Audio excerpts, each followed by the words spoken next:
नाज़रीन, बांग्लादेश के खिलाफ टेस्ट सीरीज में बाबर आजम टीम का हिस्सा होंगे या नहीं, ये इस वक्त पाकिस्तानी मीडिया पर छाया हुआ वो सवाल है जो सबसे ज्यादा गर्दिश कर रहा है। दरअसल बाबर आजम 11 की शर्मनाक शिकस्तों पर अब ये खबरें गर्दिश कर रही हैं कि पाकिस्तान क्रिकेट बोर्ड मुख्तलिफ ज़राए से रिपोर्ट्स इकट्ठी कर रहा है और इस चीज़ का तयन करने की कोशिश कर रहा है कि वर्ल्ड कप में पाकिस्तान की शिकस्त की वजूहात क्या हैं और कौन से वो प्लेयर हैं जिनकी वजह से पाकिस्तान टीम जो है वो वर्ल्ड कप से इतना जल्दी बाहर हुई है।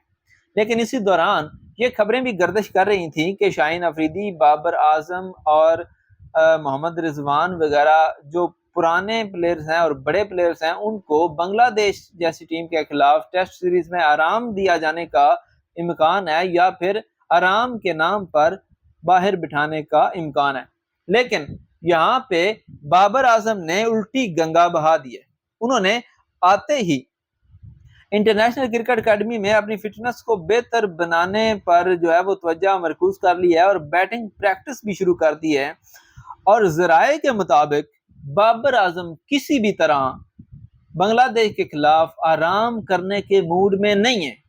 वो ये चाहते हैं कि मुझे बांग्लादेश के खिलाफ टेस्ट सीरीज में खिलाया जाए और वहां पर परफॉर्मेंस देकर वो जो लोग कहते हैं ना जिम्बाबर जिम्बाबर, फिर हम कहेंगे कि वो ठीक ही कहते हैं। यानी कि आपका मेंटल लेवल ये है कि आप इस जिद में हैं कि मैं बांग्लादेश के खिलाफ खेलूंगा और वहां से परफॉर्मेंस दे के फिर वो जो टैग है ना किंग वाला कि 1-2 सेंचुरियां करके तो फिर मतलब कि मैं हूं किंग, ठीक है, वो ये चाहते हैं। और इनके करीबी हलकों के मुताबिक स्टार बैटर रेस्ट करने के बिल्कुल मूड में नहीं है। बांग्लादेश के खिलाफ सीरीज में परफॉर्मेंस देना इनका पहला हदफ है। पाकिस्तान और बांग्लादेश के खिलाफ सीरीज से पहले बाबर आजम ने 25 जुलाई से शेड्यूल कनाडा T20 लीग में भी खेलना है।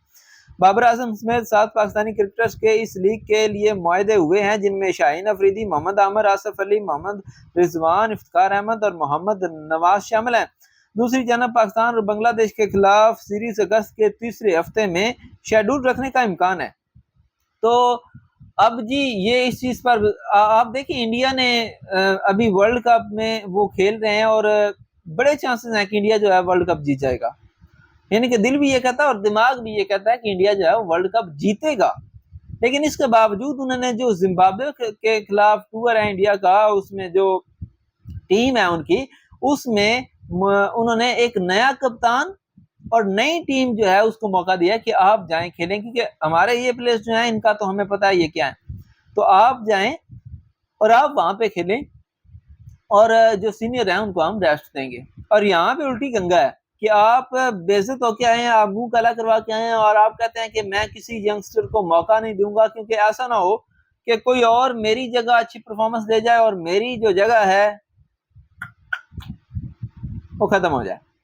तो खैर, इस हवाले से आप क्या राय रखते हैं? क्या इन सीनियर्स को बांग्लादेश के खिलाफ मौका देना चाहिए या इनकी छुट्टी करवानी चाहिए और इनको कहना चाहिए कि आप जाएं भाई डोमेस्टिक खेलें और वहां पे परफॉर्म करके वापस आएं? तो आप अपनी राय का जरूर कमेंट सेक्शन में लाजमी कीजिएगा, वीडियो को लाइक और शेयर कीजिएगा, चैनल को सब्सक्राइब कीजिएगा। खुदा हाफिज।